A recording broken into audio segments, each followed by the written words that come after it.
మా ఛానలు శ్రామిక జనవాళి ఛానలు.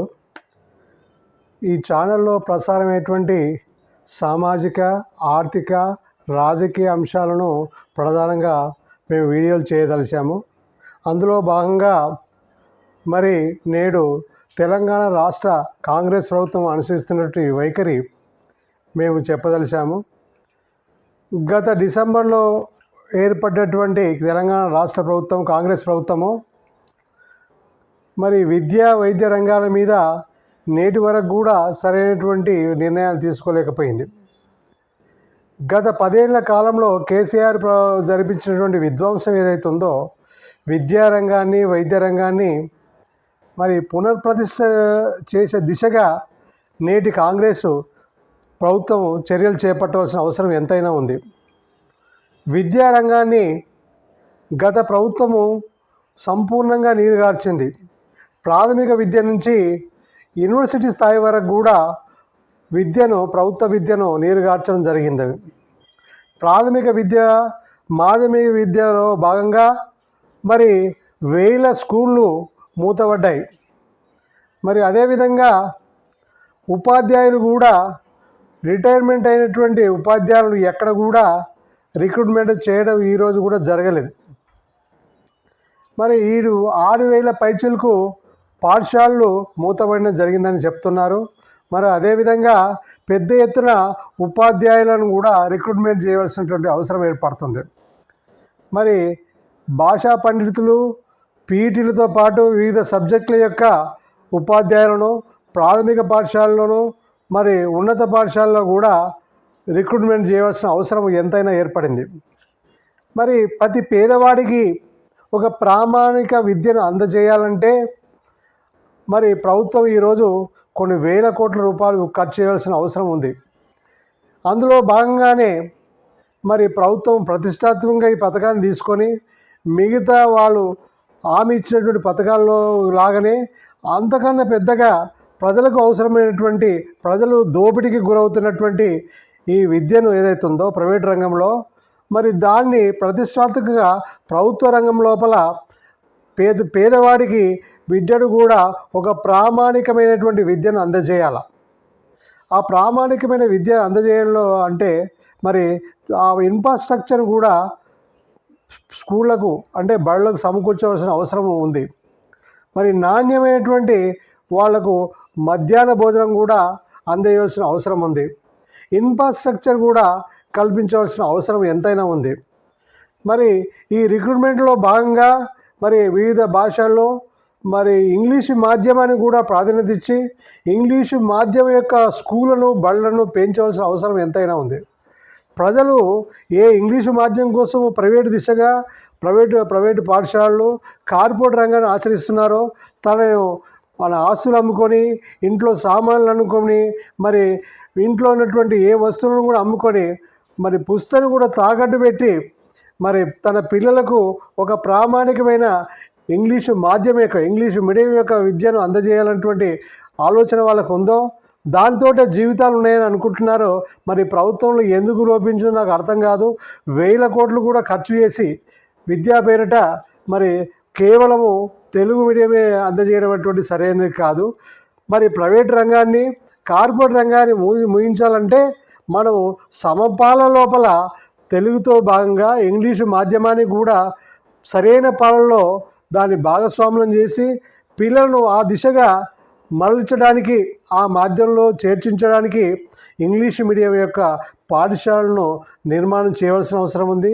దానికి ఆ మీడియానికి సంబంధించినటువంటి ఉపాధ్యాయుల నియామకం కూడా చేపట్టవలసిన అవసరం ఎంతైనా ఉంది. అందులో భాగంగానే మిడ్ డే మీల్స్ కూడా చాలా ప్రామాణికంగా వాళ్ళకు అందజేయాలి. పిల్లలకు వాళ్ళకు పోషకాహార విలువలను అందించే విధంగా ఎగ్గు, పాలు, వివిధ రకమైనటువంటి పోషక విలువైనటువంటి ఆహారాన్ని ఎదిగే పిల్లలకు ఆహారం చేసినటువంటి బాధ్యత ప్రభుత్వం మీద ఉందని మేము తెలియజేస్తా ఉన్నాను. ఆ మధ్యాహ్నాహారం పథకం ఏదైతే ఉందో ప్రతిష్టాత్మకంగా రాష్ట్ర ప్రభుత్వం తీసుకోవాలా. దానికి నిధులన్నీ సమకూర్చుకొని అది యథాతథంగా ప్రామాణికంగా ఆ పథకాన్ని కొనసాగించాలని నేను మనవి చేస్తాను. అదేవిధంగా మరి దీని పేరిట నిర్వహిస్తున్నటువంటి పేద పిల్లల కోసం నిర్మాణమైనటువంటి హాస్టల్స్ ఏదైతే ఉన్నాయో ఆ హాస్టల్లో కూడా ఎలాంటి సౌకర్యాలు లేకుండా, మరి ప్రహరీ గోడలు లేకుండా, వాళ్ళకు శుచిశుభ్రత పాటించకుండా, వాళ్లకు విషాహారము తెలియజేస్తూ కంటామినేటెడ్ ఫుడ్ అంటే మరి కంటామినేషన్ ఆహారాన్ని వాళ్ళకు అందజేస్తూ పిల్లల జీవితాలతో, పిల్లల ఆరోగ్యంతో ఆటలాడుతున్నటువంటి విషయాన్ని మేము తెలియజేస్తా ఉన్నాం.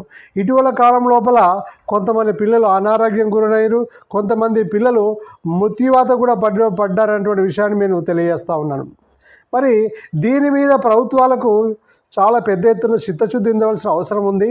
మరి పిల్లల యొక్క ఆరోగ్యం ఎంత ఇంపార్టెంటో, మరి అదేవిధంగా వాళ్ళకు అందజేసేటువంటి విద్య కూడా అంత ప్రామాణికంగా ఉండవలసిన అవసరం ఎంతైనా ఉంది.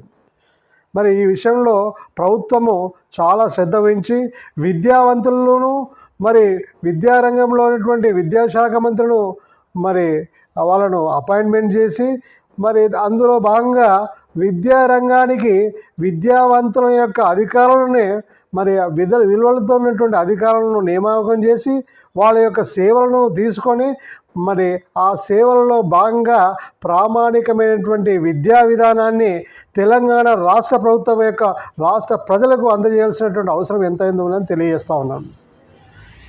మరి ఇందులోనే భాగంగానే వైద్యం కూడా విద్య ఎంత ప్రాముఖ్యమైందో ప్రజా వైద్యం కూడా అంత ముఖ్యమైనది. ఈ ప్రజా వైద్యం కూడా తెలంగాణ రాష్ట్ర ప్రభుత్వంలో గత 10 సంవత్సరాల కేసీఆర్ ప్రభుత్వంలో కూడా మరి నీరుగార్చిపోయింది.